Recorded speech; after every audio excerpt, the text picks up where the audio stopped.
Muy buenos días, bienvenidos a Encuentro con Julio Villagrán, una mañana de lunes 19 de marzo, hoy es día de San José, hoy es día de todos los José, y hoy recuerdo también a mi querida abuela Josefina, Colorado, es del día de los José, van a oír cohetes por todos lados porque esa fiesta se celebra bastante. Felicidades a todos los josefinos en esta mañana de lunes. Hoy vamos a analizar un poco la coyuntura política, la coyuntura económica del país. Me acompaña un buen amigo, una persona muy estimada en la sociedad nuestra, el doctor Alberto Arene me acompaña esta mañana.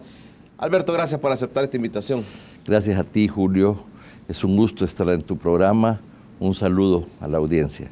Vamos a tener una hora, Alberto, para poder analizar un poquito el país, que nos ayudes a entender algunas cosas que no entendemos. Hoy está en todas las redes sociales el tema de los cambios de gabinete. Se confirmarán a lo largo del día. Más parece una, como dice la gente vulgarmente, una rueda de caballitos. Vos te vas para acá, vos veniste para acá, cambiémonos de posición, según lo que la información que está ahorita sonando en todos los medios de comunicación. Si es así, bueno, vamos a esperar cuáles serían esos resultados, pero realmente no, a todas luces se ve que no es lo mejor para el país esa rueda de caballito. Pero vamos a regresar analizando la coyuntura económica, la coyuntura política del país con nuestro amigo Alberto Arene. Ya regresamos. Ya estamos en Encuentro con Julio Villagrán. Gracias por preferir quedarse con nosotros en esta mañana de lunes. Nos acompaña en el estudio el doctor Alberto Arene, economista. Vamos a platicar un poco de la coyuntura política y económica del país. Alberto, se ha conocido del presidente de la República en el caso que tras el revés que sufrió el Frente en las elecciones del 4 de marzo dijo, hay problemas acá. Y el problema es que las políticas que hemos implementado no han sido las adecuadas. Y entonces dijo, vamos a cambiar políticas y vamos a cambiar funcionarios. Haciendo algunas reflexiones con algunos invitados acá, veíamos, analizábamos que son 9 años en el gobierno, el FMLN, y qué tipo de políticas realmente han tenido. Y quiero aprovechar tu especialidad en la economía para decirte, en primer lugar, preguntarte, en la parte económica, ¿el país le ha apostado a algo, Alberto, a algo nuevo? ¿El país le ha apostado a salir de sus crisis económicas con nuevas políticas que realmente ayuden al país a salir de estos momentos difíciles que pasan? Pues yo creo que no. Eso de que algunos dicen que no se ha visto un rumbo claro, ni siquiera este gobierno siguió lo que el anterior le dejó. O sea que lo podemos analizar a través de si hubo al menos alguna continuidad en algunas cosas respecto al gobierno anterior. Por ejemplo, si algo tuvo el gobierno anterior desde la Secretaría Técnica y la Presidencia es haber creado toda una estrategia para el desarrollo de la zona marítimo-costera, con todos los activos, etcétera. Eso tenía muchísimos componentes. Cuando uno analiza lo que ha hecho este gobierno, o sea, el otro fue con una especie de tanque pensante, de planificación, de preparación de las condiciones, financiamiento, visión, políticas, etcétera, que este gobierno tendría que aterrizarlo. El otro gobierno dejó listo varias cosas. Pues yo no he visto una continuidad. Posiblemente en algo sí, porque es un programa vinculado a los Estados Unidos, que es el Fomilenio 2, ¿verdad? Ahí es más claro lo que se tenía que hacer, la carretera del aeropuerto a Zacatecoluca y todos los demás componentes. Pero, por ejemplo, en otras cosas no lo vemos. Por ejemplo, el puerto de Cutuco. Bueno, la concesión quedó lista cuando yo salí de CEPA. Habían dos requisitos nada más que se decidieron en el gabinete económico.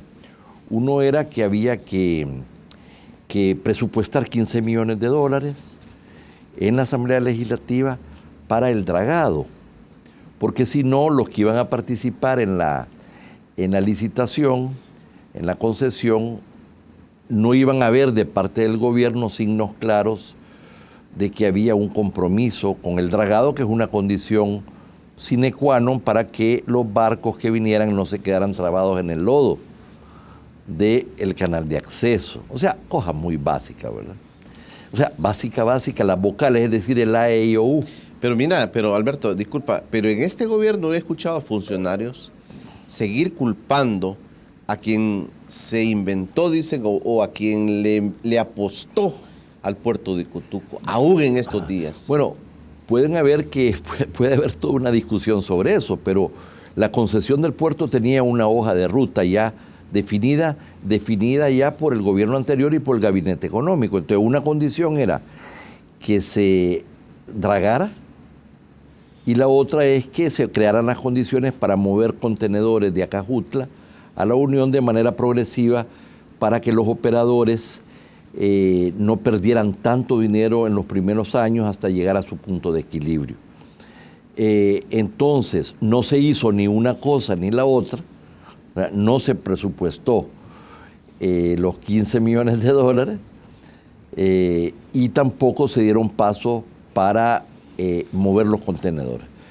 Ellos concluyeron, los operadores concluyeron que no había voluntad política del gobierno para dragar y para que efectivamente hubiera una especialidad en Acajutla, en la unión del puerto de contenedores, como fue concebido, por cierto, por los japoneses. Si no hiciste ni una cosa ni la otra, pues el resultado está que no hubo ninguna oferta, ¿no? Cuando se hizo todo un trabajo con el Banco Mundial, con aquí internamente, etcétera, para dejar las condiciones listas. Te estoy dando un ejemplo que me tocó vivir, que es muy básico. Claro. Te voy a dar otro también. Dejamos nosotros listo la ampliación, el plan maestro para el aeropuerto. Quedó listo, se presentó en Casa Presidencial en diciembre del 2013. También quedaron listos dos opciones de financiamiento. Una, el asocio público-privado, APP, ¿verdad? Y la otra, una propuesta del mismo Banco Interamericano de Desarrollo. Todo listo. El gobierno tenía que escoger si uno o lo otro, iniciar inmediatamente el proceso licitatorio, ¿verdad?, para la ampliación del aeropuerto. Digo, esta es hora que ya tenemos aproximadamente, en mi cálculo, por lo menos unos 2 años y medio de retraso en la ampliación, ¿verdad? Ese es otro ejemplo muy concreto, pero son cosas que quedaron listas del gobierno anterior, me estoy refiriendo. Ahí había toda una visión, también debo decirlo, ¿verdad?, de cómo desarrollar esta zona del país, etcétera. Por ejemplo, un lugar donde yo veo que ha habido sí continuidad ha sido en turismo, que tiene que ver por la gestión de Napoleón Duarte, ¿verdad?, que creo que ha sido buena, sí, en turismo, y ahí ha habido una continuidad y estamos viendo los resultados. O sea, yo solo he escogido un ejemplo, ¿no?, muy claro, que me pareció básico. Entonces, la respuesta es no creo yo que hubo una gran apuesta para realmente promover las inversiones nacionales y extranjeras, creando las condiciones de confianza, de certidumbre, de desarrollar el tema logístico para que entonces los inversionistas digan, mire, vale la pena, porque acordémonos que hay ellos tienen otras opciones en Centroamérica. Claro. Mira, Alberto, yo quiero aprovecharte. Es cierto, la oposición política del país, hablo de Arena, por ejemplo, recurre siempre a este estribillo. Es que lo que pasa es que estos gobiernos del frente le dan miedo a los inversionistas extranjeros.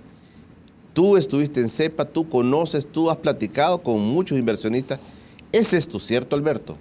Mira, no sé si le dan miedo. Lo que pasa es que yo no veo tanto el miedo, sino que no veo políticas coherentes, no veo estrategia, no veo visión, no veo instrumentos para realmente promoverla. Más bien, ¿verdad? Eso frena al inversionista. Frena al inversionista, claro, hay cosas que pueden afectar, como, ¿te acordás el congreso del FMLN que hubo, donde ahí se expresó sus verdaderas apuestas hacia el socialismo? pero yo no creo que eso sea ni mucho menos un factor principal. Creo que la ausencia de visión, la ausencia de un discurso, de un planteamiento, de un compromiso, de una visión, eso no se ve en este gobierno. Entonces, y por otro lado, que a veces no se entiende, puede ser que haya algunos casos donde para poder apoyarlos les hayan pedido algunas prebendas, ¿verdad? Son cosas difíciles de mostrar. Pero tú no ves un país y un gobierno dirigido a la creación de riqueza. Vamos a desatar la creación de riqueza a partir de la inversión privada, ¿verdad? Y para eso estas son las grandes apuestas, ¿no? Y vamos a empujarla sí o sí. Tú no ves esto en este gobierno. Muchos están criticando en la parte económica y ya se acerca también el aniversario, ya el último aniversario, ¿verdad?, que se va a celebrar del gobierno de Sánchez Serén. Muchos han dicho que realmente el FMLN llegó a administrar un sistema económico que implantó Arena y que solamente le ha tocado llevarlo, desarrollarlo. Inclusive, Alberto, están poniendo el caso, algunos analistas, que, imagínate, dicen, el Frente le da a la cuota del Ministerio de Economía por alianzas, digamos, hablan de Gana y hablan claramente de Tarsis Salomón López. Es decir, esa es una cuota que le dan para administrar una cuestión que tiene esencia la economía del país, que ahí se puede normar, regular, dirigir la economía del país, pero dice, pero no le apuesta realmente, lo dijo un funcionario del FMLN acá, dijo, pero no le han apostado a hacer una revolución en el sentido del cambio, de la transformación. Pero primero, aquí hay que definir términos. Si estamos hablando de cambiarle una economía de mercado, una economía capitalista, no hay viabilidad para eso, ¿verdad? Es clarísimo. Eso es inviable. Eso es inviable, pero esto es también como las vocales, ¿verdad? Quien no ha entendido eso, no ha entendido absolutamente nada. Sí, eso es interesante entenderlo. O sea, para ponerlo en términos marxistas, en el minuto de vida que nos tocó vivir no es posible la superación del modo de producción capitalista, es decir, la ley del valor, el que el móvil de la producción de bienes y servicios sea la ganancia y particularmente la tasa de ganancia, que haya competencia, es decir, a propiedad privada de los medios de comunicación, a eso me refiero, ¿verdad? Otra cosa es que a la gente se le dé paja, como decimos, ¿verdad? O que el sueño para algunos sea esa es otra cosa. Pero a estas alturas no haber entendido las implicaciones de lo que fue la caída del socialismo real en el mundo y creer que por ejemplo, ¿qué es China? China es el país que más ha desarrollado el capitalismo. Claro, con una conducción centralizada del Estado, partido único, etcétera. Pero si algún país es capitalista, es China, ¿verdad? Esto solo para decir eso. Y entonces aquí a veces a esto se le llama neoliberal. No, neoliberal es una corriente de pensamiento y de política económica particular dentro del sistema capitalista. Otra puede ser la keynesiana o la post-keynesiana, que supone una intervención del Estado Mayor, ¿verdad? Entonces a cualquiera le dicen neoliberal. Entonces, pero volviendo entonces al tema, yo creo que se pueden hacer cambios estructurales fundamentales.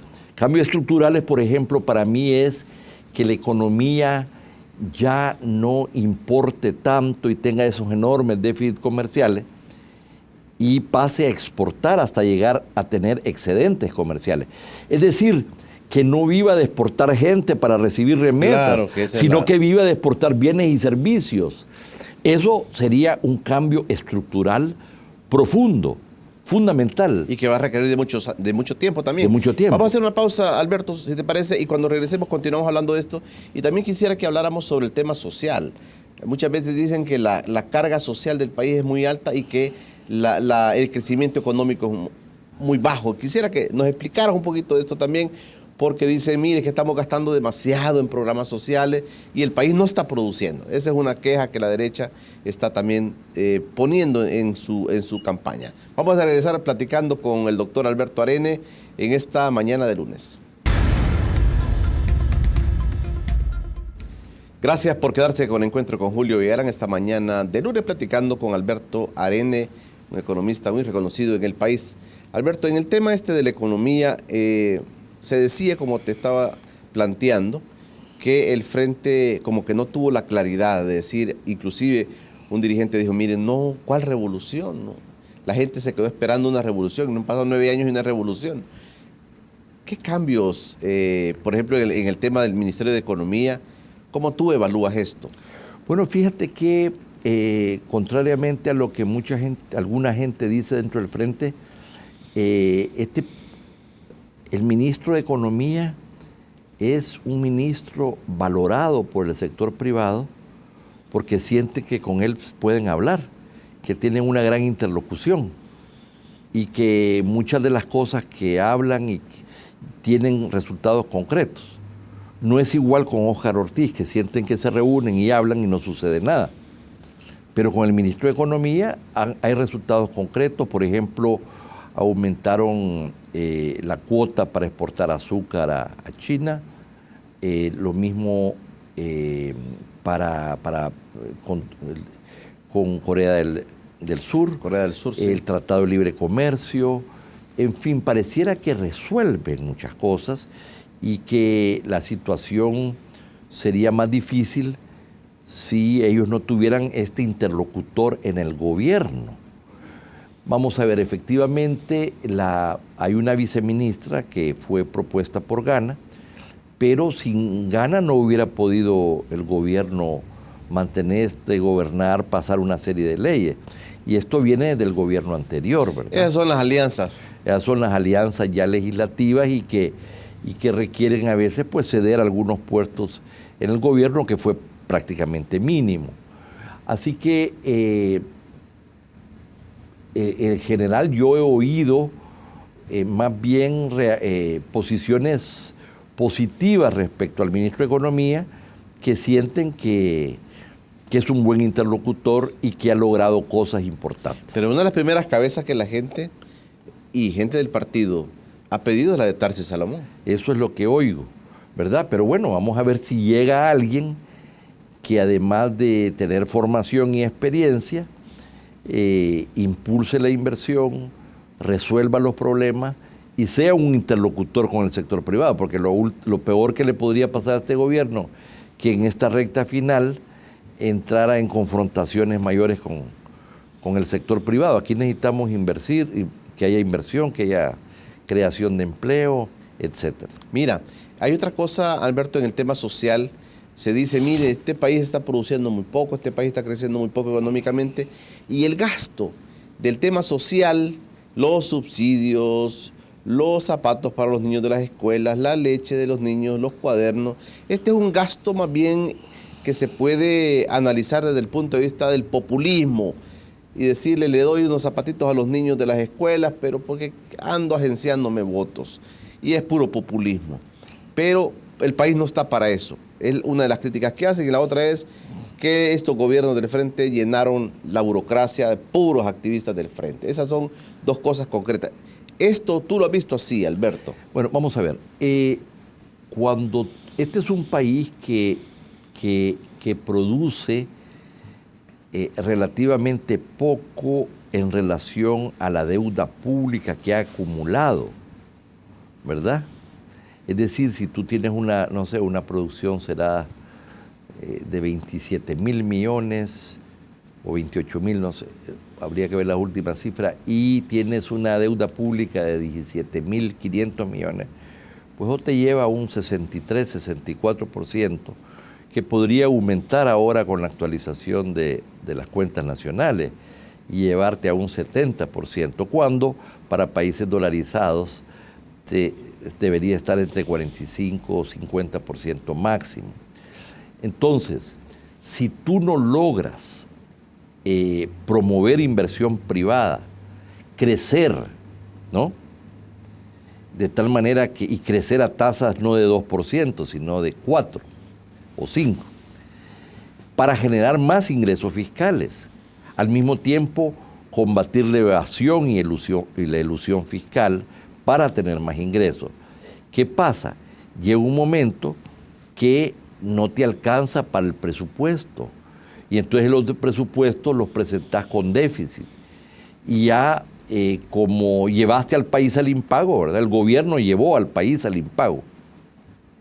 Entonces las calificaciones de riesgo se deterioraron, los tipos de interés se subieron y todo eso causó muchos estragos. ¿Qué pasa? Al no haber comenzado el gobierno a dinamizar la economía de verdad y haber enfrentado el problema de evasión y elusión fiscal, no de poner más impuestos, tenían que haberse centrado sobre todo en la evasión y en la elusión. Entonces, ¿qué pasa? Llega un momento que viene el ajuste. Y el ajuste es, te suben las tarifas de energía, de electricidad, ¿verdad? Te quitan subsidios por el lado del gasto, ¿verdad? O sea, te aumentan ingresos por un lado, una serie de impuestos que metieron, un parcherío de impuestos, ¿verdad? No fue una reforma fiscal integral pro inversión y crecimiento seria, no, fue una serie que si a la telefonía, que si, ¿no? Y por el otro lado, entonces se vio obligado el gobierno a comenzar a hacer ajustes, ¿verdad? Ajustes vía ingresos y vía gastos. Muchos subsidios iban a la clase media, ¿verdad? Entonces decidieron que se tenían que focalizar en los pobres. Pero eso también puede haber afectado, ¿verdad? Porque efectivamente la gente llamémosle de ingresos de clase media, media baja, que no tiene muchos ingresos en las condiciones en que vivimos, pues se le quitó el subsidio. Y por otro lado, las cosas aumentaron de precio, vieron que en la familia perdieron un trabajo, o solo están trabajando parcialmente, subempleada, el ingreso familiar disminuyó, mientras los costos de vida en general aumentaron. Entonces eso llevó, o sea, del tamaño del hoyo fiscal es el tamaño del ajuste. Es igual que la economía familiar. Entonces, y encima de eso, efectivamente, contrataron mucha gente en ministerios. No sé yo las proporciones y cuántos de ellos están vinculados al partido o esperan que iban a ir a hacer campaña, ¿verdad? No tengo la información. Eso es lo que se dice. Es decir, en lugar de haber hecho una gestión preocupada desde el primer día, ¿verdad?, en dinamizar los grandes proyectos estratégicos, la concesión del puerto, la ampliación del aeropuerto, el desarrollo de la zona extraportuaria, la atracción de inversión de empresas diversas que querían venir a invertir, no hicieron nada de eso. Y por eso nos mantuvimos con un nivel de inversiones bajo y además no se creó la ilusión, ¿verdad?, a partir de la realidad de que efectivamente se estaban dando pasos. Tú no oíste una narrativa del gobierno, el presidente, que es un presidente ausente en los medios, o del secretario técnico que tuviera una narrativa de desarrollo, de crecimiento, de inversión. Quien más lo hacía era tal vez el vicepresidente, ¿verdad?, pero sin estar vinculado a una estructura de gobierno concreta. Y por el otro lado, el que ha conducido la economía del país en estos 9 años es Carlos Cáceres, el ministro de Hacienda. Aquí han habido algunos ministros que han sido permanentes. En seguridad, dijéramos, seguridad y defensa ha sido Munguía Payés. En economía ha sido el ministro de Hacienda con más poder, que es Carlos Cáceres. Hato Abún, que ocupó tenía un papel importante por su amistad con el presidente Funes en el gobierno anterior y que continuó jugando un papel importante en este gobierno. De ahí, ¿a quién más tenés? Tenés a Napoleón Duarte en turismo, ¿verdad?, que ha estado presente. No sé quién más, pero esos son, o sea, así se ha manejado la seguridad, se ha manejado la economía y en este caso turismo. Pero mira, Alberto, ¿a qué podemos atribuirle entonces si el Frente no le ha puesto así como en los términos y lo tajante que tú has dicho, no se hizo, se hizo esto así, se hizo? ¿A qué podemos atribuirle que no se hizo, no se le apostó a algo diferente? ¿A falta de pensamiento? ¿A estar amarrado? Algunos se quejan, ellos se quejan a veces de que no tienen la Asamblea Legislativa a su favor y que muchas acciones no las pueden ejecutar porque se sienten amarrados. ¿A qué le podemos atribuir entonces que no le hayan apostado mucho más, así como tú lo has planteado? Mira, yo no creo que la visión del FMLN sea una visión centrada en la creación de riqueza a partir del sector privado. No es esa su visión. No quiere decir que no estén a favor de la inversión privada, pero ellos consideran, ellos están más centrados supuestamente en la distribución, ¿verdad? El tema de los equilibrios macroeconómicos, esas cosas no es parte de las preocupaciones. Lo importante es, y si para eso te tenés que endeudar más, aumentar impuestos y endeudarte más, las consecuencias de eso a veces no se analizan, ¿verdad? Creo yo que hace falta mayor formación, mayor realismo del tipo de economía que tenemos, del lugar que teníamos en el concierto hemisférico y mundial. Por ejemplo, yo creo que este gobierno partió de una ilusión, que Chávez y Venezuela les iban a dar 600, 700 millones de dólares anuales. ¿Anuales? Sí, y que con eso, más otras cosas, y que con eso iban a resolver buena parte de los problemas, ¿verdad? Entonces resultó que no, pues que se murió Chávez y además resultó que el país entró en una crisis muy grande cuando se vino pero estoy segurísimo que eso era una apuesta. Entonces, por otro lado, hay algunos ministros... Pero es una apuesta muy cómoda.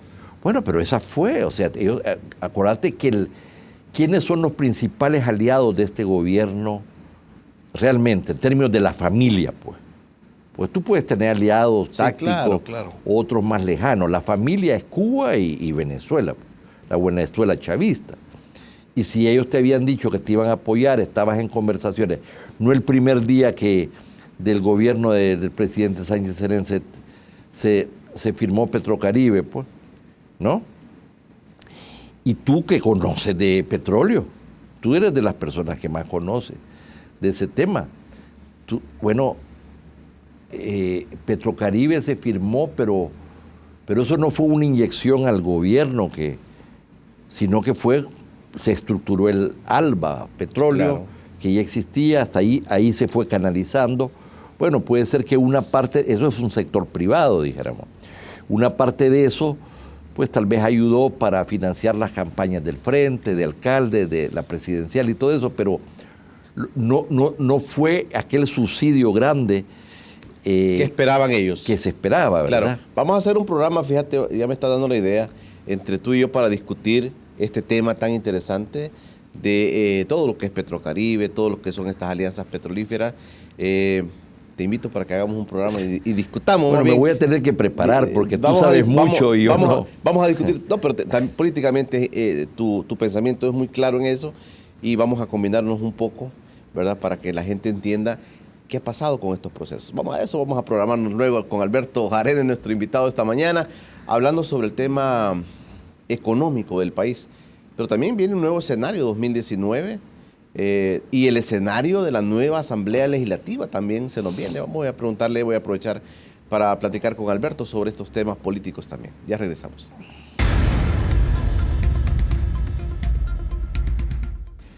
Bueno, continuamos en Encuentro con Julio Villagrán esta mañana, platicando con Alberto Arenes sobre el tema económico del país. Alberto, algunos dicen el gas se le terminó al gobierno de Sánchez Serén. Un año político es un año tan pequeñísimo, se montan las elecciones. ¿Tú ves que en un año, imagínate hoy esos cambios que están anunciando de funcionarios, no de políticas, están anunciando cambios de funcionarios? A un año de que esto termine, ¿qué puede pasar, Alberto? Vamos a ver, a este gobierno se le comenzó a acabar el gas ya claramente en el segundo año, en el tercer año estaba clarísimo, y el cuarto año pues ya se expresó esto en términos ya electorales, ¿verdad? O sea que, aunque aún así hay sorpresas, no se creía que iba a ser tanto la caída. ¿Cómo es posible que frente a un desempeño malo de la economía, además de los temas de seguridad, ves a un presidente que no solamente no aparece, pero además no hizo un solo cambio? A pesar de las críticas, señalamientos de corrupción al interior del partido, al interior del gobierno, en la opinión pública, no lo hizo en 4 años, ¿verdad? Entonces, es decir, se percibió que es un gobierno que ellos tenían su idea, no oían a nadie, ni siquiera a voces internas de ellos mismos, ¿verdad?, que no detentaban el poder, y llevaron al país y siguieron en su mismo rumbo. Y entonces, claro, ahora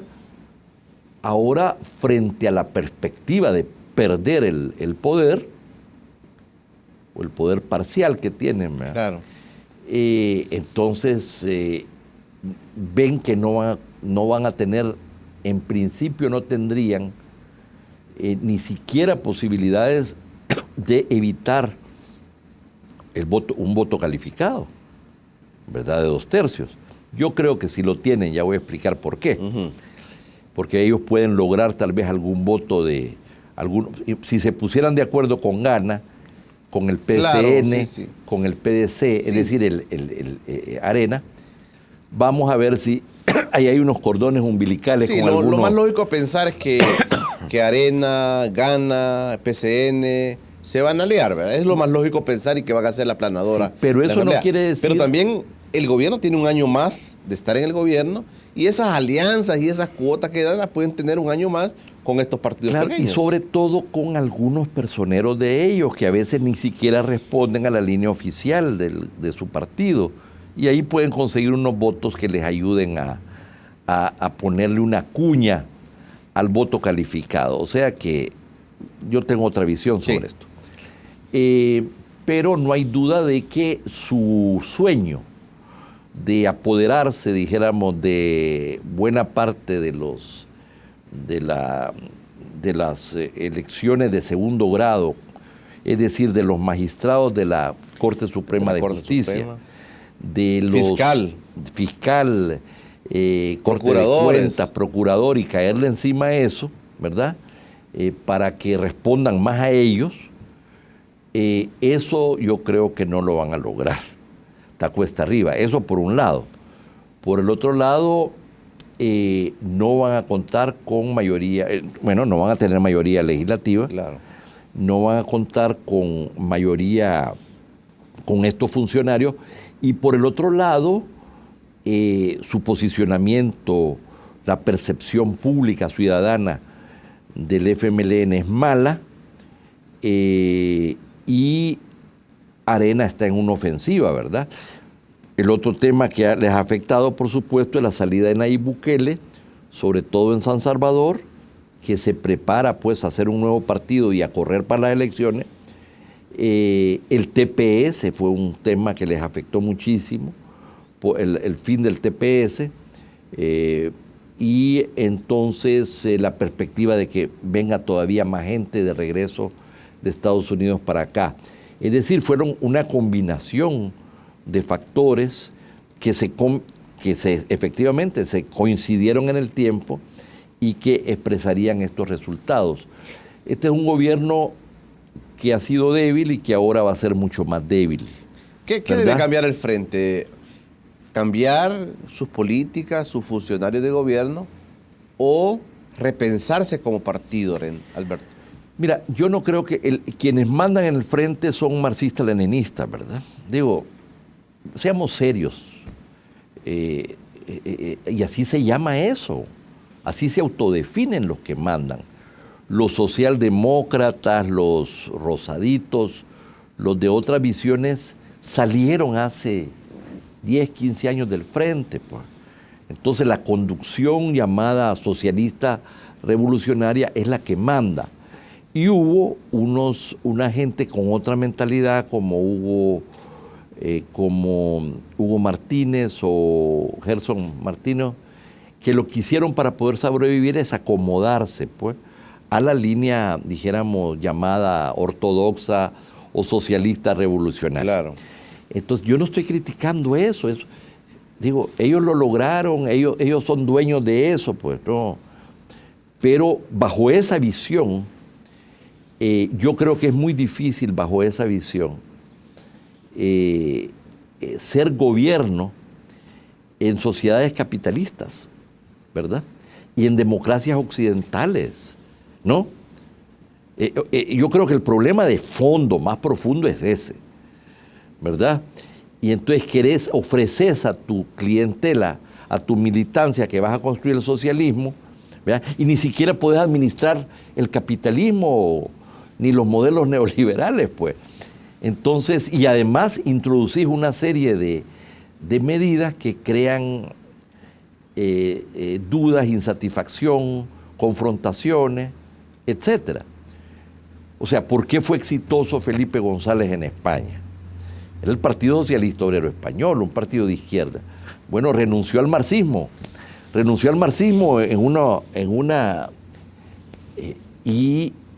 y dijo, bueno, vamos a desarrollar esta economía de mercado con participación del Estado, con una mucho mejor redistribución.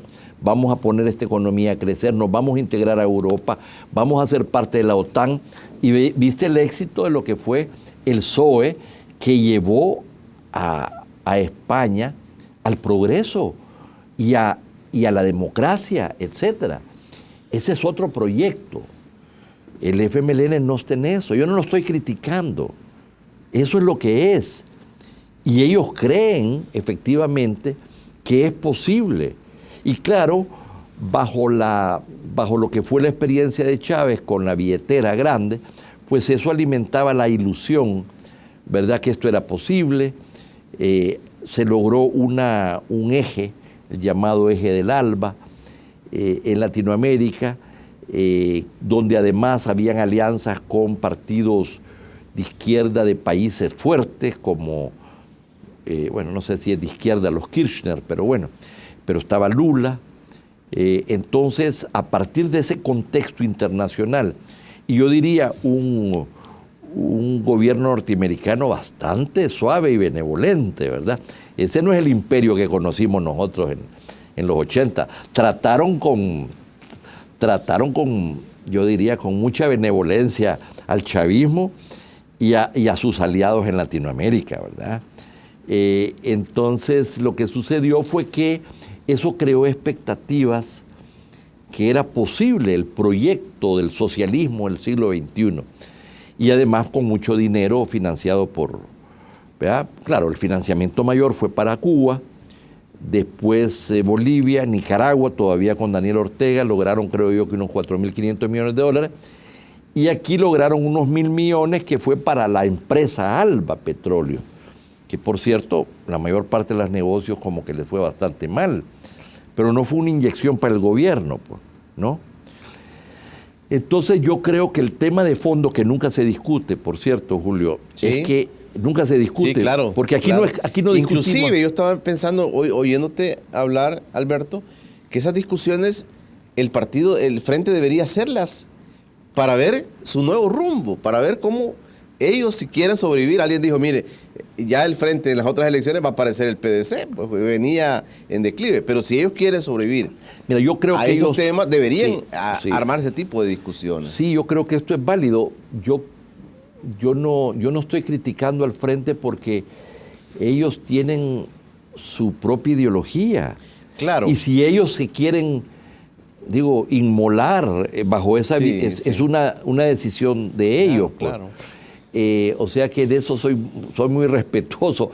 Pero eso sí, seamos menos superficiales y entremos a la cosa. Yo creo que en última instancia, en la era de este nivel de desarrollo del capitalismo, con sus problemas, y de la globalización, y de la rapidez de las transformaciones en las tecnologías, en los mercados, en las inversiones, en esta competencia global tan difícil, tener la mentalidad que tiene el Frente, ¿verdad? Además que falta formación en su gente, pero yo creo que no, o sea, el disco duro lo tienen formateado para otra cosa, no para lidiar con esta economía tan pequeña, tan dependiente, con un país tan emproblemado, que así lo recibió este país. Claro. Entonces yo creo que el tema de fondo es ese. Y eso no quiere decir, yo no le estoy diciendo, ni mucho menos que el Frente ya se murió. No.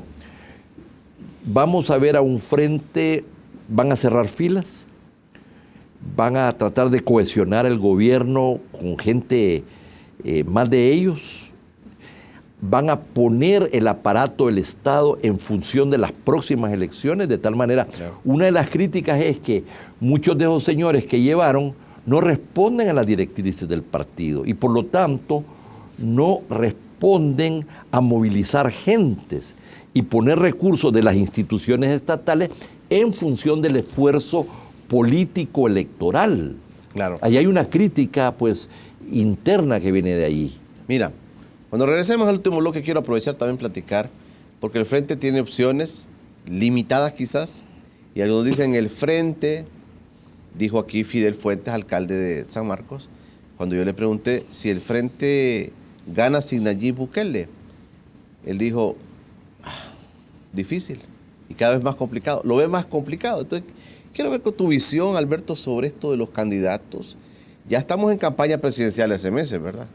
Y se montó a la otra campaña y ahora, inclusive ahorita está una campaña muy fuerte de radio y televisión con los candidatos, precandidatos de Arena también. De eso vamos a platicar con Alberto Arena, nuestro invitado esta mañana.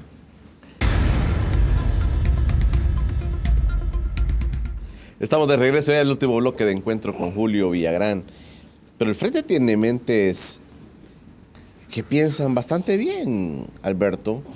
Hay gente en el Frente que se ha manejado con mucha coherencia, digamos, en su pensamiento, pero quizás el momento que ellos también, hablando de las crisis estas, de cara a las elecciones presidenciales, también salga a reducir ese pensamiento del Frente. Mira, porque no todo es malo, ¿verdad? No.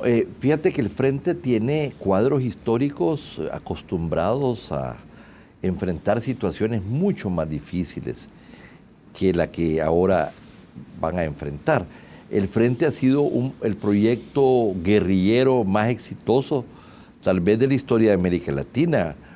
Un partido que logró poner en jaque a la dictadura y luego al gobierno cívico-militar, con toda la ayuda de Estados Unidos, que logró liderar la negociación de la paz, que logró reinsertarse a la vida política y pasar de casi competir en la segunda fuerza a ser segunda fuerza indiscutible, hasta llegar a ser la primera fuerza política y tener dos gobiernos, ¿verdad? Sí. Y esto último conducido, más allá de las críticas que hoy puedan haber, por Medardo González, el secretario general, sí, que ha sido un secretario general exitoso desde la perspectiva de estos triunfos a los que yo me hago referencia. Y el Frente ha enfrentado, son gente fogueada, curtida, con experiencia, que no se amilana frente a los problemas. Entonces, yo creo que van a enfrentar esta situación de la mejor manera. Ya vamos a ver bajo qué estrategia. Yo creo que ellos primero van a adecuar el aparato estatal de cara a la lógica político-electoral de las elecciones presidenciales. Claro. Eso es lo primero. En algunos casos implicará llevar gente pues, del partido, en otras cosas dejarán a otros, pero necesitan victorias rápidas. necesitan victorias que puedan capitalizar electoralmente. Esa sería, yo diría, una línea. El otro tema, creo yo, es que van a, no sé todavía, pero yo creo que el candidato va a ser Gerson Martínez porque la dirección está detrás de él. Creo que es un candidato que ofrece, que ha hecho obra, o sea, que estuvo 8 años y medio en el gobierno, ha habido continuidad, hay obra pública, hay infraestructura que se puede ver, hay caminos, y además que se puede esto proyectar muy bien mediáticamente. ¿Tú crees que sí se van con Gerson? Yo creo que sí. La otra persona vamos a ver qué dice el vicepresidente Óscar Ortiz, pero si la dirigencia con sus acumulaciones cierra fila, muy difícilmente Óscar Ortiz va a poder competir con eso. ¿Y una segunda vuelta no es una posible alianza si Nayib Bukele se lanza? Ya me voy a referir. Okay. Entonces, primero la elección, yo creo que va a ser Gerson Martínez, que es un hombre que tiene experiencia en finanzas públicas, presidió la Comisión de Hacienda como diputado, fue concejal de la Alcaldía de San Salvador, hizo una gestión para muchos considerada buena en la Asamblea y no se conocen de él casos de corrupción. Y es una persona dentro de lo que es el ámbito del frente más independiente, más receptiva que otro. Vaya, yo creo que es el mejor candidato que tienen. Claro. Por el otro lado, ellos van a tirar con todo y van a intentar ver si pueden llegar a la segunda vuelta. Si llegan a la segunda vuelta con Arena, pues intentarán hacer una alianza para lograr el apoyo de Nayib Bukele en la segunda. Si no, van a llegar a una alianza de tal manera de apoyar a Nayib Bukele en la segunda vuelta. Eso no me cabe la menor duda, porque las coincidencias, los vasos comunicantes entre Nayib y el Frente, pues son por supuesto mayores, mucho mayores que los que existan respecto a Arena. Y creo que bajo ese esquema se iría a una segunda vuelta bajo la consigna todos contra Arena, ¿verdad? O sea que Arena no las tiene todos consigo todavía. No es que, digamos, los resultados de las legislativas lo hayan impulsado, porque si tú ves la votación, como todos lo hemos analizado, Alberto, la votación de Arena inclusive baja. Así, bajó vamos a ver cuáles son las cuentas finales, pero por lo menos unos 50,000 votos bajó en relación al anterior. El problema es que el Frente se cayó se desplomó, ¿verdad? Así que esa es la perspectiva que estoy viendo para el 19. Entonces, para eso, yo no creo que vayan a haber tantos cambios en el partido, ¿verdad?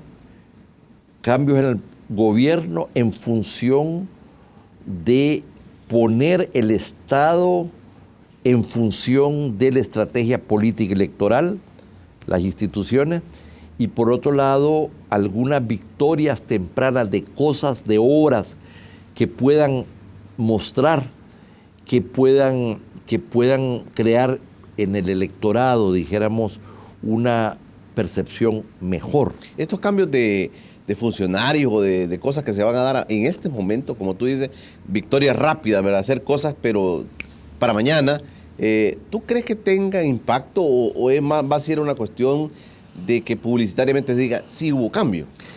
Bueno, no puedo prever si va a tener impacto, pero vamos a ver cómo lo cacaraquean, cómo lo proyectan, ¿verdad? Puede ser que hay algunas cosas que tengan impacto. Otro aspecto que va a incidir, Julio, es quién defiende a quién. Es decir, sabemos que este es un partido y por lo tanto un gobierno. Este es el gobierno del partido y el partido del gobierno. Por lo tanto, quienes mandan en el partido, que son tres, José Luis Merino,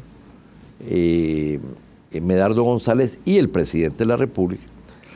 Entonces, entre ellos se reúnen, pues. y toman las grandes decisiones. Tienen que correr. Entonces pueden haber contradicciones, efectivamente. Siempre se dice que está la contradicción entre el Partido Comunista y la FPL, ¿verdad? Por ejemplo, ya destituyeron al director de Migración. Un buen hombre, ha hecho un trabajo lo mejor posible. Ajá, se decía que él estaba vinculado, más o menos, a Óscar Ortiz. ¿Por qué lo sacaron? ¿Lo defendió Óscar Ortiz? ¿Lo defendió fuertemente Óscar Ortiz? ¿O no se quiso desgastar en él? Ese sería un análisis concreto. Claro. Es decir, ¿a qué funcionario va a apoyar Medardo, José Luis Merino y el mismo presidente Sánchez Serén para que continúen? Porque ellos tienen sus cuotas. O sea, hay gente que cada uno de ellos los ha puesto. Este es un presidente que ha sido siempre, históricamente, que se ha manejado en base a los colectivos de conducción y al colectivo, en este caso, del partido. Él no toma decisiones solas. Claro. Por eso se le ve bastante prudente en sus decisiones. Alberto, me quedo comprometido para que hagamos un programa y hablemos sobre Latinoamérica, hablemos de esto que ya mencionabas, todo el sistema del ALBA, todo el sistema de Petrocaribe.